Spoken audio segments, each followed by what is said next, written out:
فاطمہ میرے جگر کا ٹکڑا ہے، اگر کوئی فاطمہ کو تکلیف دے گا تو محمد الرسول اللہ کو باپ ہونے کی حیثیت سے تکلیف ہوگی، جو اگر کوئی فاطمہ کو غصہ دلائے گا تو محمد الرسول اللہ کو غصہ آئے گا۔ فاطمہ کو جس بات سے پریشانی ہوگی مجھے اس بات سے پریشانی ہوگی۔ آپ کی عادت مبارکہ یہ تھی کہ حضرت فاطمہ جب آپ کے گھر پر آیا کرتی، دولت کدے پہ تشریف لاتی تو آپ اپنے بستر سے اٹھ جاتے، فاطمہ کے چہرے کا بوسہ لیتے، اپنی جگہ پر فاطمہ کو بٹھایا کرتے۔ مکرم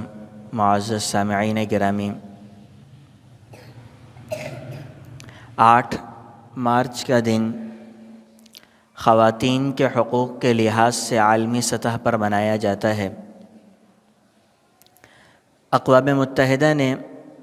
1977 کے اندر اپنی ایک قرارداد کی روشنی میں 8 مارچ کو عورتوں کے حقوق کے دن کے طور پر منظور کیا ہے، اور پوری دنیا کے اندر 1977 کے بعد سے 8 مارچ کے دن کو عورتوں کے حقوق کے طور پر منایا جا رہا ہے۔ گزشتہ کچھ سالوں سے ہمارے ملک پاکستان کے اندر بھی اس 8 مارچ کا کچھ چرچا دیکھنے میں آیا، بالخصوص سال 2019 کے اندر جب عورت مارچ کے لیے نکالے جانے والی ریلی کے اندر اس قسم کے بینرز اٹھائے گئے جو اسلامی تہذیب اور اقدار سے متصادم سے، ایسے بینر اٹھائے گئے جو ایک انسان کے شعور اور عقل کے خلاف تھے، فطری تقاضوں کے خلاف تھے، اس کے اوپر ایک شور پیدا ہوا ملک پاکستان کے اندر۔ اور 8 مارچ کو جہاں عورتوں کے حقوق کے لیے آواز بلند کی جاتی ہے، اس سے پہلے گزشتہ کئی بیانات کے اندر یہ بات میں نے بہت واضح طور پر ذکر کی ہے کہ یہ جو تحریک ہے یہ در حقیقت کوئی تحریک نہیں بلکہ مسلمانوں سے ان کی تہذیب چھیننے کا ایک نسخہ ہے۔ یہ کوئی تحریک، کوئی مخلص، کوئی ایسے لوگ نہیں، بلکہ یہ دین سے بھی بیزار قسم کے افراد ہیں اور انسان کے فطرت کے بھی مخالف کھڑے ہونے والے لوگ ہیں۔ تو اس کے اوپر زیادہ بات کرنے کی ضرورت نہیں، ان کی باطل ہونے کے لیے اتنا کافی ہے کہ ان کو صرف 8 مارچ کو مسلمانوں کی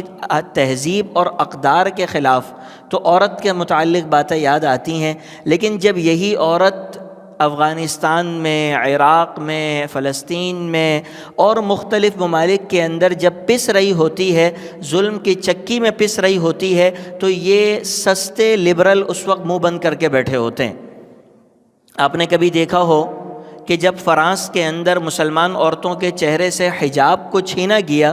تو اس عورت مارچ اور فیمنزم کی تحریک والوں نے کوئی ریلی نکالی ہو؟ کچھ بھی نہیں ہے۔ تو سراسر یہ دھوکہ ہے، ہمارے نظام کو ہلانے کی کوشش ہے۔ ایک بات تو یہ واضح ہو، دوسری بات یہ سمجھنی چاہیے کہ اسلام نے در حقیقت عورتوں کو بہت سے حقوق دیے، مگر بدقسمتی سے ہمارے معاشرے نے ان حقوق کو روکا۔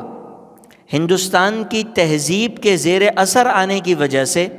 ہمارے معاشرے کے اوپر کچھ نفسیات پر کچھ اثرات مرتب ہوئے، اور وہ اثرات چاہے ہم یہ کیوں نہ سمجھتے رہیں کہ وہ اسلام کے موافق ہیں، لیکن وہ اسلامی تعلیمات کے مطابق نہیں ہیں۔ آپ صلی اللہ علیہ وسلم نے عورت کو مکمل حقوق عطا فرمائے۔ میں آج یہ کوشش کروں گا کہ جو حقوق اسلام نے عورتوں کو دیے،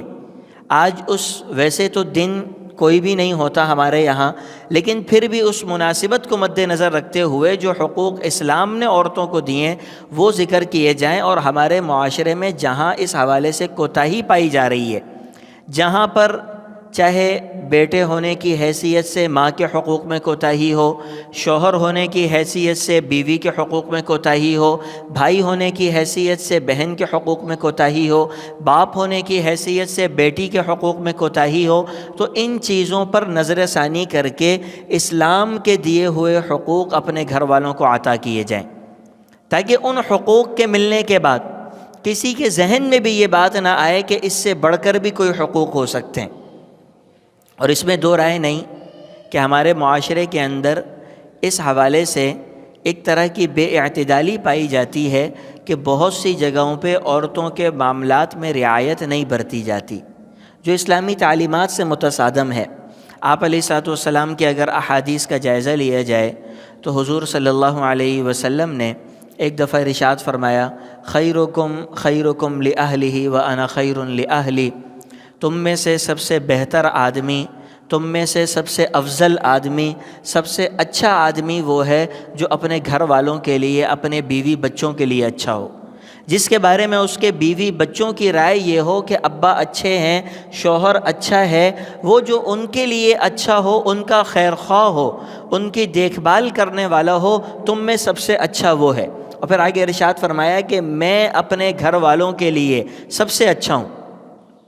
ایک حدیث پاک میں آپ علیہ الصلوۃ والسلام نے ارشاد فرمایا، خیارکم احاسنکم اخلاقا وخیارکم خیارکم لنسائہم، تم میں سے سب سے افضل جماعت اور افضل طبقہ وہ ہوگا جس کے اخلاق سب سے عمدہ ہوں گے، جس کا کردار سب سے عمدہ ہوگا، وہ سب سے افضل ہوگا۔ اور اسی طریقے سے تم میں سے افضل وہ ہوگا جو اپنی بیویوں کے لیے اچھا ہوگا، ان کا خیال کرنے والا ہوگا۔ اور خود جناب نبی کریم صلی اللہ علیہ وسلم نے اپنی حیات طیبہ کے اندر اپنی بیٹی کا بھی خیال کر کے دکھایا۔ آپ نے ارشاد فرمایا، فاطمہ بضعۃ منی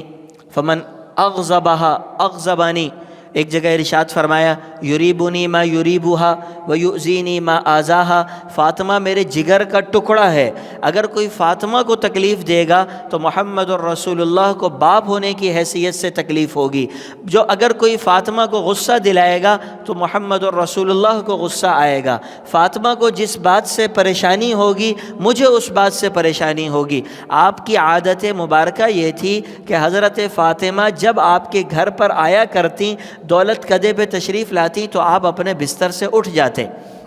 فاطمہ کے چہرے کا بوسہ لیتے، اپنی جگہ پر فاطمہ کو بٹھایا کرتے۔ یہ حقوق یورپ دے سکتا ہے، اس طرح کی تعلیم یورپ سکھا سکتا ہے کہ اولاد کی اس طرح قدر کی جاتی ہے۔ وہ یورپ جو بیٹی کو باپ کے نام سے نہیں بلانا جانتا،